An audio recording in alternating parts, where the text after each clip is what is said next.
各位观众，我是达特 E，我现在在尼泊尔的加德满都，这边是我住的饭店的中庭，还有一个小小的热带花园。那今天是我在尼泊尔的最后一天，我今天晚上就要搭乘国泰航空返回台湾，所以我就想说，在我离开前跟大家 wrap up 一下这9天我在尼泊尔的心得。那对我来说是一个 wrap up， 但是对你来说可能是一个行前准备。这一集告诉大家，你到尼泊尔之前必须知道的几件事。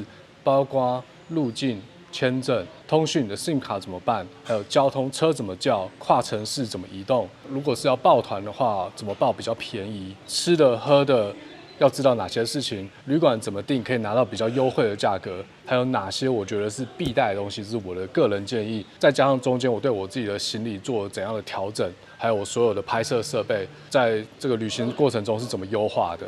那后半段，如果你不是内容创作者的话，可能不是那么重要。但是如果你也是有手持一些拍摄装置，是为了自己以后留作纪念的话，那我觉得你也可以听听看。再还有一些我这几天看到的一些小心得，可以帮助你在尼泊尔的旅行更 smooth。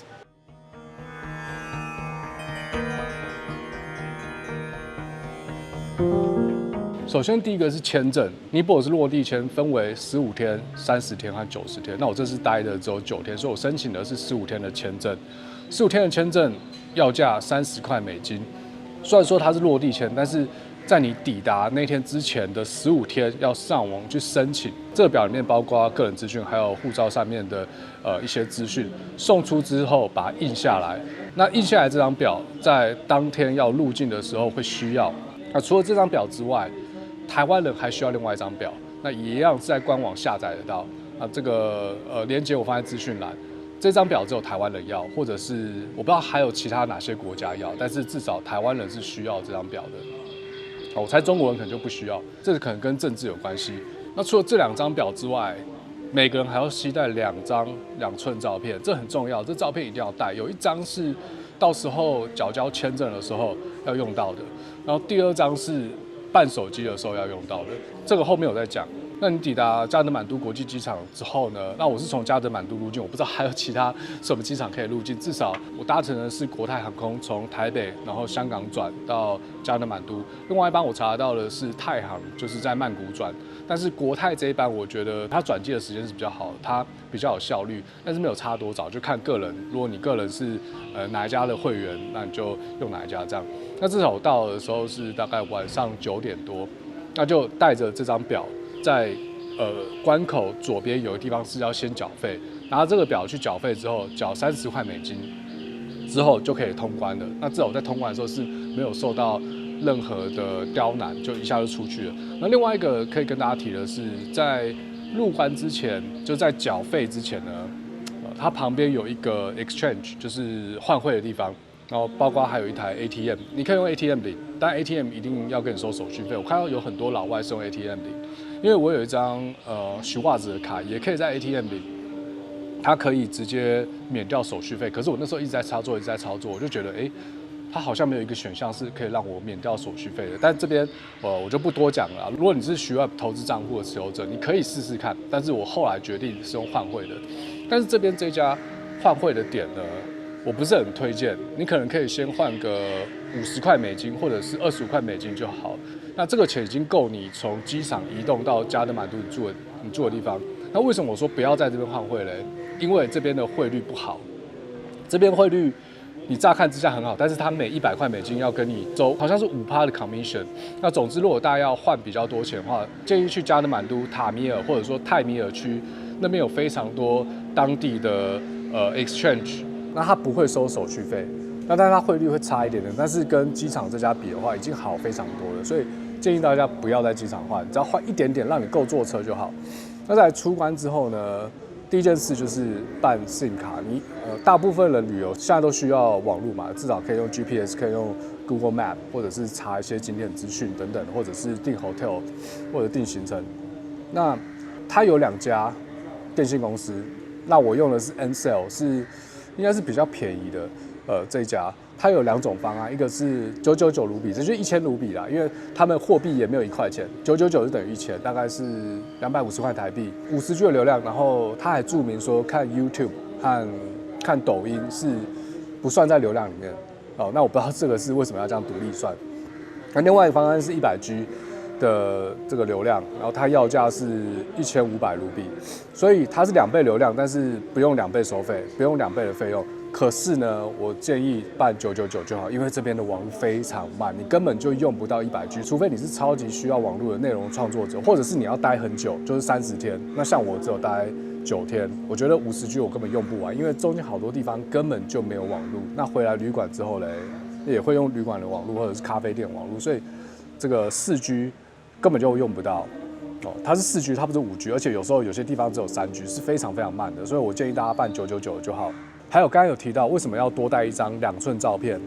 办手机的这个门号需要额外一张2寸照片，但是这边很 tricky 的点是，没有带照片好像也没关系，就是多付一点点钱。我看到有一些老外没有带照片，就是多给一点钱，还是给过。可是这个可能会增加一些麻烦啦，就是说可能比较紧张的人，可能会如果真的办不到手机的话，哇，这个可能会很麻烦，所以建议大家还是多带一张2寸照片。另外就是出关第一家遇到的 Ncell 这个办手机的地方，会很多人在那边挤，他又没有排队，一堆人会挤在前面办。其实你继续走，继续往机场外面走，后面还有一家，可能不止一家，那边就没什么人了。所以如果大家不想挤的话，可以再走远一点，后面还有1家或2家。好，那这是下飞机入境还有办手机这第一件事嘛。好，再来是交通，怎么从加德满都机场到你住的地方。你可以坐计程车，因为这个机场一出去就一堆计程车，可是呢，价格就会随他喊，那你也可以杀没有问题。可是要怎么知道价格多少是合理的？当地有2款轿车 App， 一个叫做 InDrive， 另外一个叫做 Pathel， 2个都可以下载。然后另外一个为什么你需要当地的手机门号，是因为下载这2个 App 它需要手机认证，而且它只接受尼泊尔当地的手机，所以你一定需要尼泊尔当地的号码。就算你在台湾开了国际漫游，你可能还是需要尼泊尔当地的号码，除非你不使用这2款轿车服务。那这2款轿车服务有什么不一样呢？ Pathel 是这样，你定出你的目的地还有你的出发点，它就给你一个价格，那你可以接受或者是不接受。那 InDrive 的话，它是用竞标的，你可以自己给价格，也可以由司机竞标。那这个需求打出去之后，会有非常多司机竞标这段旅程。那你可以选最便宜的，或者是你可以看一下这个司机的评价，或者是是坐什么车，因为这边的车大多数都是很小很小的车，就是那种 hatchback， 然后是很小台的，有新有旧。旧的可以很旧，就是那种台湾20年前窗户要用摇的，不知道大家有没有看过。那新的有那种自排电动的。那总之这边的交通很差啦，就是司机每个人都车神。新旧车差最多的就是有没有冷气。没有冷气，如果你是像我现在3月来就已经很热了，如果你是可能6、7月来，那真的会很热。那有冷气很重要。另外一个更重要的是，有冷气的话可以关窗户。这边的空气品质非常差，如果你开窗户的话，非常非常臭，外面的空气真的超级糟糕。那这是交通部分，你可以使用这2款 App。那另外你也可以用这个 App 去估算多少钱，再去跟旁边的计程车司机negotiate，那就是这个 App 是这个价格，你要不要载？那如果你 match 的话，我就做，这也是一个方法。好，那这个是计程车的部分。可是要知道的是，如果你是去一些比较偏僻的地方，可能会叫不到车。那叫不到车的话，当地有计程车，那就变成他来喊价了，那就是看你要怎么杀。一般他们都会喊蛮高的，那要杀多少就是每个人自己去决定。可是我估算了一下，大概1公里的价格是120卢比到150卢比，算是合理。但是有些地方它比较难到，就是说计程车载你过去之后，他那边找不到客人了，那这个费用就会比较高。那这个就大家自己去估计。那除了叫计程车，他们的轿车系统还可以叫摩托车，在这边。看起来摩托车驾驶需要戴安全帽，但是后面的乘客不用戴安全帽。坐摩托车非常便宜，超级便宜。可是呢，我觉得很危险，因为这边交通非常混乱。想要体验看看的话，可以，但是我自己本人呢，我是不太敢做，因为这里的交通真的非常混乱。大家可以自己去看我的影片，真的很可怕。他那个司机和司机他们去抓的这个车与车的间距，我觉得是2公分、3公分在抓的，可能一个不小心就撞到了。但是我这9天没有看到任何车祸，所以他们真的是人人都是车神。所以你想要尝试的话，你胆子够大的话，摩托车可以降低非常非常多的交通费用。另外交通你也可以坐公车，但我没坐过，因为他们的公车系统非常混乱，它很多地方公车是没有站牌，就是你随叫随到，它随便停，那你到点是它就直接停。这个我没尝试过，如果我以后有机会再来一次的话，我可能会尝试看看。至少到现在我连车费多少都不知道。那如果你想要挑战公车的话，或者是你知道在加德满都或尼泊尔其他地方怎么坐公车的话，那在留言区让我知道，或者让其他人知道。好，公车我没坐过。再来，城市和城市之间的移动呢，有2种。第一个是坐大巴，大巴通常又分2种，一种就是一般的座位，就很像我们国光号啊，或者是就是统联那种就一般的座位。那另外一种是比较高档的座位，头等舱座位，那价格就比较贵。比如说从加德满都到博卡拉，高级豪华座位有很多那种。Plush 的就比较酷炫比较好的要$10，也不会说太贵啊，$10而已。那因为这边交通基建非常烂，就算连城市里面都很烂，城市外面很多地方都是没有铺柏油路的，都是走那种越野路，所以他们的车悬吊都很高。那你坐车的话就会颠，而且超级塞车。那比如说从加德满都到博卡拉，估计的时间是6小时到10小时都有可能，那你一天就去了。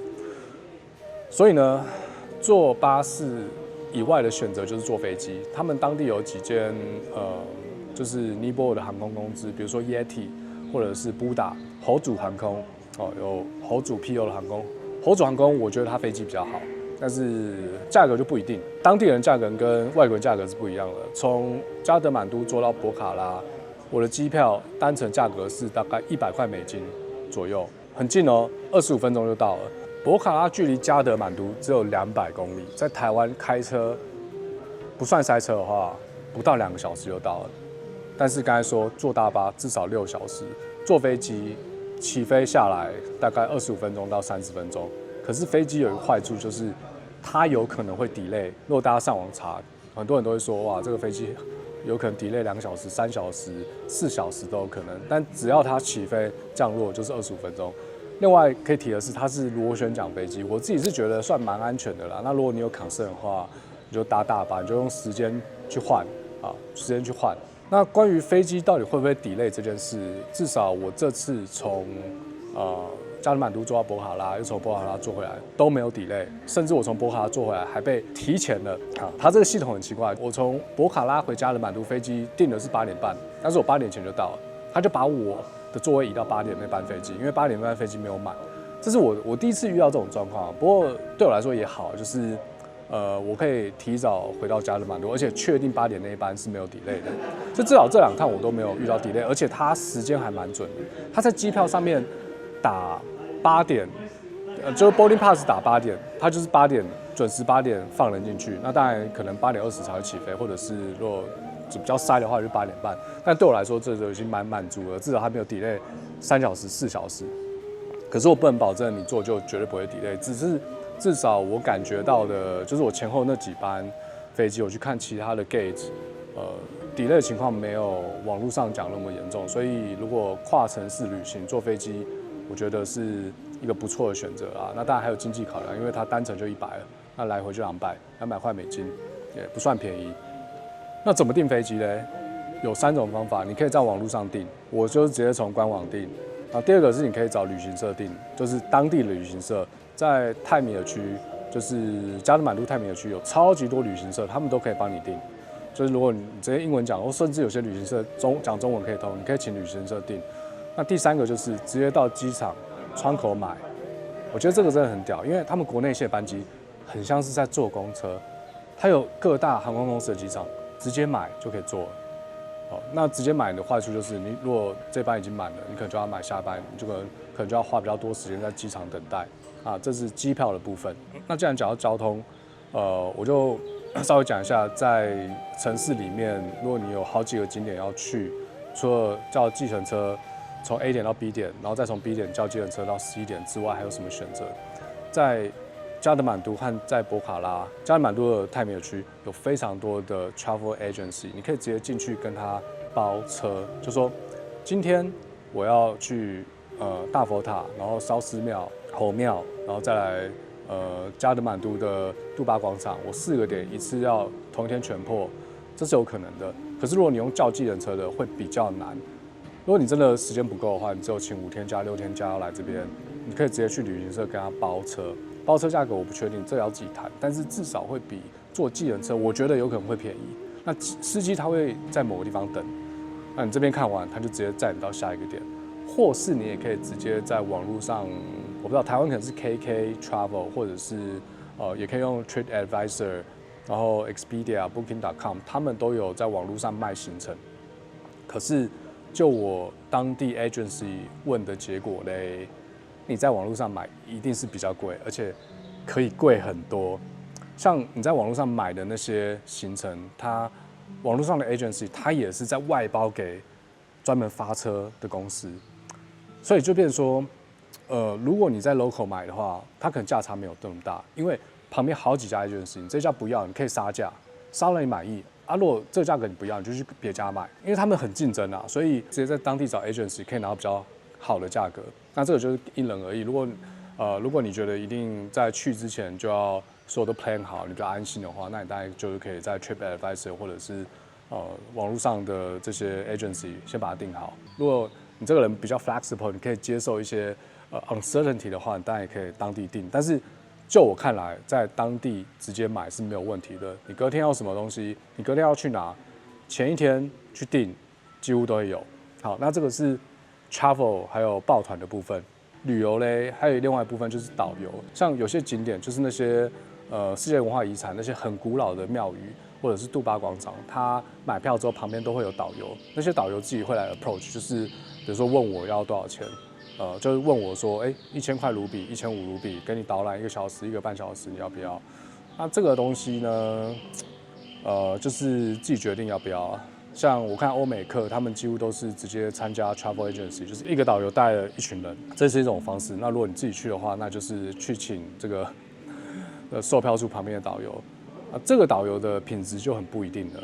像我被缠上，我雇了几个，我都觉得还好而已。想要知道内容，可以去看单集，自己决定要不要雇导游。那导游嘞，也可以并团。如果你在旁边遇到其他游客，也可以去了解一下要不要一起请，因为导游就是只收一次性费用。可以问旁边的人要不要并团，那可以去 share 那个费用。另外，当地有中文导游，但是会稍微贵。好，那这个是 travel 和旅游的部分，就先讲到这边。再来，我讲一下旅馆。旅馆的话，一般人出国都会先订好嘛。可是在，至少3月，我觉得游客没有到很多，来是3月，其他时间我不知道，或者是他如果刚好撞到一些大庆典，那可能游客会比较多，那这个可能大家就要自己去斟酌。至少在订的时候，我在 Booking 上面订，我在 Expedia 上面看，就基本上你不会订不到旅馆，因为太多选择了。塔米尔区就100-200家旅馆，甚至有些旅馆它还没有在 Booking.com 上面，从 Google 上面搜，有满坑满谷的旅馆，博卡拉也是一样。所以 either 你可以先在台湾或者在你所在国家就先订好，那这样当然无后顾之忧嘛，到了就直接 check in。或者你想要体验一下开盲盒，也可以到当地在一间一间问。有一个秘招就是，像有几间旅馆，它在网络上的价格跟你在当场问的价格，同一间房间可以到2倍价差。所以有一个策略啊，就是这是我 figure out 的策略，就是它这边有些旅馆是你可以当天取消的，就是 you can cancel anytime。像我有几天就是订这种，我还不确定我的行程，就是我要增加一点 flexibility。有些旅馆我就订那种当天可以取消的，但有这样的选项旅馆当然也不多。我订这个旅馆之后，我到在当地问，像我当地问到更便宜更好的旅馆，我就取消掉，我就改去住那间。大家可以试试看，因为有些旅馆网络上 Booking.com 上面的价格跟你现场问价格差2倍，真的是差2倍。网络上60块美金，你现场问才30块美金，但你就是用时间去换这个金钱，你住比较便宜，但是你要花时间去问。然后另外一个关于旅馆，我觉得可以讲的部分就是网络上的照片都蛮骗的。基本上我这次来住了大概我忘了，大概5家旅馆，今天这一家最舒服。那今天这一家照片跟食品差距也最小，那今天这家也是比较贵的旅馆。前面我住的那几家旅馆，照片都很漂亮，但是你实际入住嘞，我觉得他们maintain都不是很好，而且打扫的不是很干净，照片都很好看，但是细节上有些地方都脏脏的。好，这个不是只有便宜的旅馆会这样哦，贵的旅馆，像我前面做一家$100多的，那个都就细节处都脏脏都发霉。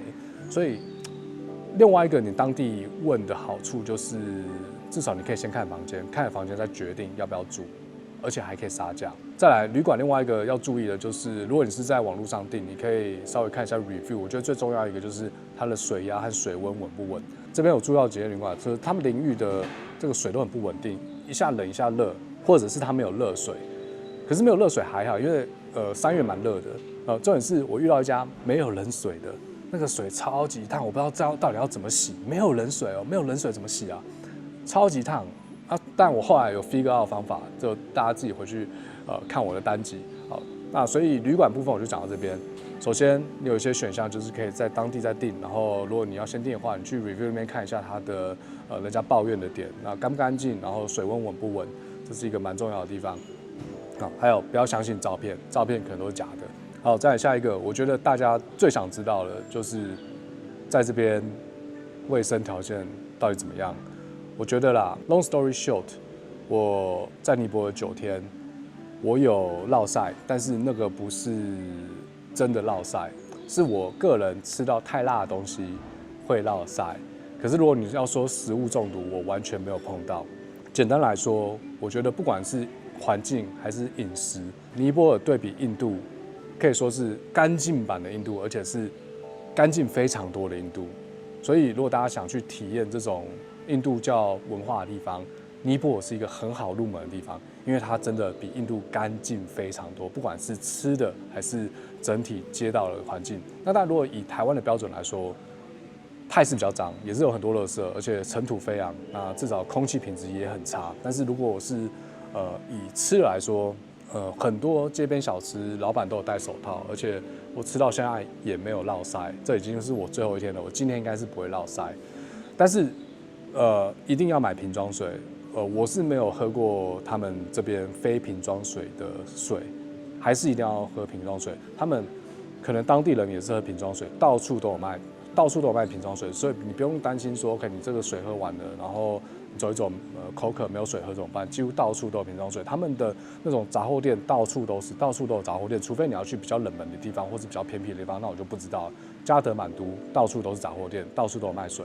包括住在旅馆里面，他都有附1瓶瓶装水，而且他每天room clean 完之后就会补水，补1瓶或2瓶。那如果你是去餐厅吃饭呢，要不要给小费？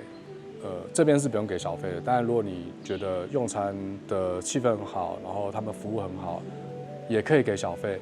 那这些 waitress 他们会非常高兴，因为他们尼泊尔的收入比较低，所以给他们对我们来说一点点钱，对他们来说就是一个维持家计很重要的收入。所以如果真的觉得服务不错的话，可以考虑给小费。我觉得尼泊尔当地人他们有好几个民族，可是大部分的尼泊尔人都非常 decent， 他们人都很 nice， 服务也都很好，会是去问你有什么需求啊，然后这个有没有满足到你的期待等等的，而且很多服务都是思考的算至少我可以感觉到宾至如归的感觉。那它唯一比较差的就是客房的打扫，我觉得是比较马虎。除了这家我现在住的这家饭店之外，如果你住加勒满都，我觉得可以考虑这家饭店。这家饭店没有到太贵，一个晚上大概最便宜的50几吧，50、60美金，然后环境也很好，东西也很好吃。它在塔米尔区，可是它离那个商店街那边有一点点距离，它出去比较安静。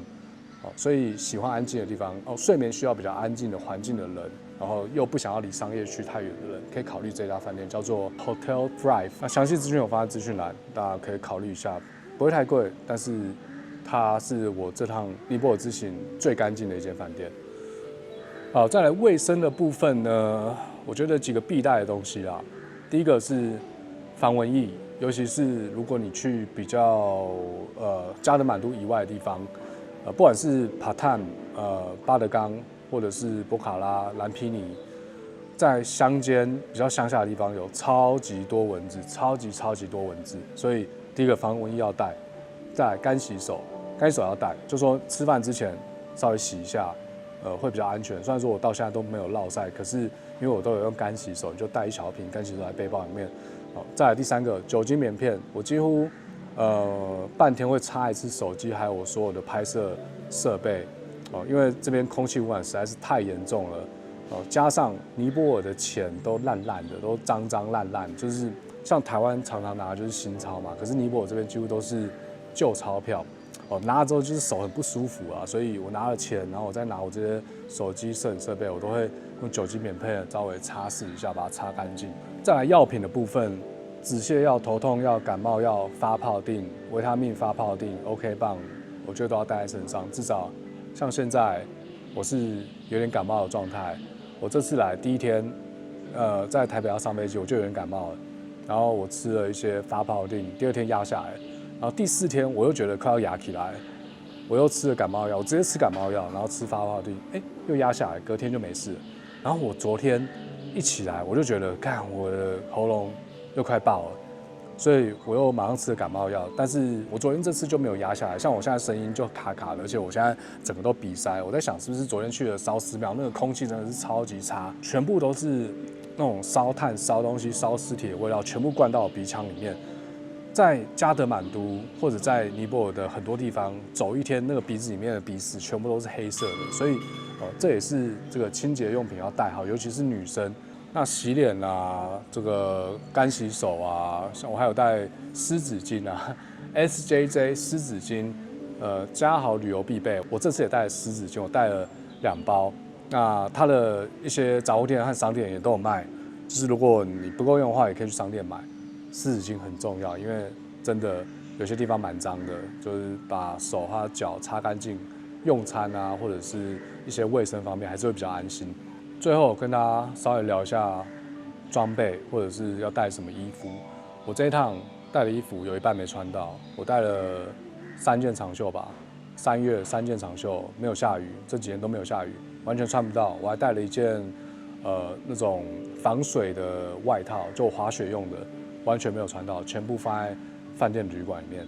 我顶多像我现在这件是麻料的，那我几乎每天都穿短袖短裤，因为真的太热了。然后背包里面会放一件羽绒衣或者是这种长袖麻料，就披上去就好了。晚上日夜温差比较大，因为这边海拔比较高，日夜温差大，所以晚上建议还是披个外套才不会感冒。像我现在就感冒了。再来鞋子很重要，因为这边就算是市中心。很多地段它也没有柏油路，都是那种黄土的路，或者是它有柏油路，或是它有铺砖，可是那个砖都烂掉，他们都没有在 maintain， 所以它那个路是很不平的，一定要带一个适合走路的鞋子，绝对不要穿高跟鞋，绝对不要。女生绝对不要穿高跟鞋，不然你真的会死在这边。像我是穿这双 New Balance 专门走路的鞋，我是觉得还不错穿。那另外也有人推荐 Hoka。有专门走路或者是跑步的鞋都很适合，这个 info 也是会寄给 New Balance， 好不好 ？New Balance 可以找我业配，真的很好穿啦，至少我这双很好穿，这双是巴黎买的。再来最好要带袜子，我自己本人没有穿袜子的习惯，那是因为它很多庙宇要脱鞋才能进去，那甚至很多印度教的庙宇连进去都不行，可是你光在外面要绕，你就要脱鞋，像藏传佛教的庙宇也要脱鞋。所以嘞，如果个人卫生你不喜欢赤脚跟人家走在地上，因为那个地上都有几千几万人在走，你就带袜子，就穿袜子走，这样比较卫生。这是袜子的部分。像我有去到一间庙，它是在地底下，然后地上都是湿的，要脱鞋。当天就有几百几千人脱鞋走在那个泥泞潮湿的地上，那要进去看就要跟着他们入境水所要脱鞋，哇，那个真的是很痛苦。这一段也是自己去看我的影片，好不好？那再来还有什么？背包好不好？背包我这边稍微分享一下我的装备。那我平常每天出去是带这个背包，这个背包大概22升，没有到很大。然后里面呢，像有什么 Airbone， 因为我有点快感冒了，有这个 Airbone。那其实这个有点大包啦，我没有真的放在里面，我就是每天早上吃1颗，然后放在旅馆里面。好，然后再来是。这个相机包，这是一个相机包，我选的大小就是可以直接塞到我的背包里面。相机包里面可以放一台相机，大家可以看一下，里面可以放一台相机，那我这次带的装备，我还带了一台，这个是 Sony 的 ZV-E10 Mark II 第2代相机，算是去年新出的。我是觉得这个重量、这个大小算是已经很好用了，当成是我拍影片的备用机，但是我主要是拿来拍照。那这个包嘞，还有 SIM 卡，里面好几张 SIM 卡和一些麦克风的一些装备，所以所有今天拍摄需要的东西我都装这个包。好，这个包就带出去。那甚至如果我只是晚上出去吃个饭要拍，我就背这个包就好，连这个大包我都不带。只带这个包有个坏处就是，里面装不了水，或甚至你可以买那种小瓶装的就可以塞在这里面，但是我没有，我还是带这个包出门。那这个包里面还装了1瓶水，我刚好来喝一下，哇！大家有没有觉得我讲话速度越讲越快？因为我现在喉咙已经开始有点干，赶快把它讲完，快要 check out 了，30分钟后要 check out。再来，里面还有这个包，但我平常出去不会带，只有在城市间旅游才会放在我这个22寸的包里面。它是 Peak Design 的 Tech Pouch， 里面有所有我的就是电源啊，各种装备，像我的耳机也放在里面，然后所有的 USB 线。那我这个 USB 线都已经优化好，就是说我有哪些装备要充的，就是所有都摆好。然后这是我觉得有点多余的，这个是架手机的。我以前会开直播，但我这次完全没有开直播，这是架手机的。然后另外一个我觉得稍微要讲，这是转接头。好，这应该很多人有问题。印度和尼泊尔他们有同样的电源规格，像这种万用的国际转接头，它是不支援印度和尼泊尔的，所以带来也没用。但是为什么要带嘞？因为尼泊尔它很多插头，它本身就是万用插头了。像台湾这种小猪笔的是可以直接插，但是这一趟我其实没什么用到，因为我就直接插放在旅馆里面没带下来，我就直接插那个62瓦的快充，我还放在上面也没带下来，我就直接插那个就好，因为小猪笔的插得进去，那多插这个就没意思了。然后这些就是一些我相机的充电器啊等等的，反正这个东西我是已经优化好了。然后另外一个很重要的是这个 AirTag。这个 AirTag 它救了我的相机，这是一个 accident。那这部分大家自己去看我的影片，相机怎么救回来的。那这个是Peak Design Tech Pouch， 我是觉得就我个人而言，它基本上已经满足我所有需求了。另外，它这边还有2个扣环，它可以直接装快扣，它可以装 Peak Design 的快扣，那你再加一个背带。它也可以变成相机包，直接带出去。前面讲的药，感冒药，然后口罩一定要戴。如果你是对空气污染比较敏感的人，这边空气真的非常差，戴口罩。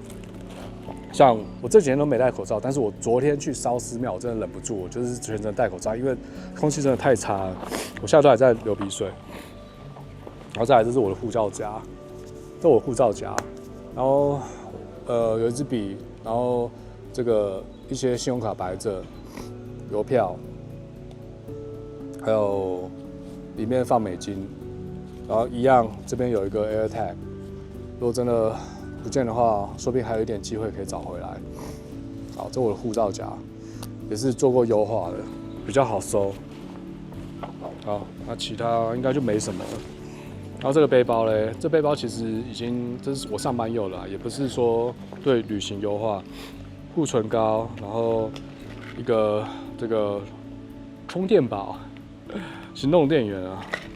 哦，前面讲的湿纸巾，然后这我的那个过敏药，我还有带过敏药，酒精棉片，这都很重要。还有什么？塞成这样，还有一支笔。那差不多我每天带出去就是这个包，22升的包，就满足我所有的东西，放了刚刚好。那我通常里面还会塞一件外套，就这样。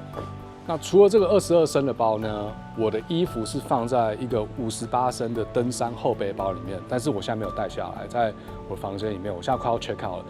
这部分我就不把东西一一拿出来跟大家讲了。像我这是58升的包，里面有一堆衣服啊、外套都没有穿到，都很占空间。那58升的包对我来说是已经蛮够用的，里面买了一些gift 啊，也都可以放在里面，没有问题，直接背就带回去。所以我在城市间移动的时候，就是这个包背前面58升的大包背后面就这样移动。我是不建议带行李箱，因为这边的路很烂，你拖行李箱会拖得很痛苦，因为它的路不是平的，你要上上下下，你要一直搬上搬下，而且你又拖的那个地也很脏，都是土，而且它的车都靠得很近。我觉得背背包，背2个背包，手还可以空出来做任何事，这样的方式我比较建议。拖行李箱，除非你真的就是整路包车，然后参加旅行团，到点下车看完尿尿，然后都住同一个旅馆，没有太多的移动，不用去搬运这些大型的行李箱，那你可能可以带。但是我真的建议大家去背一个大的这种登山包，会让你整趟尼泊尔的旅程更顺遂。好，那所有的介绍我就介绍到这边，我要赶着回去check out我今天住的旅馆，那就讲到这边，我们下一个旅行就见了，拜拜。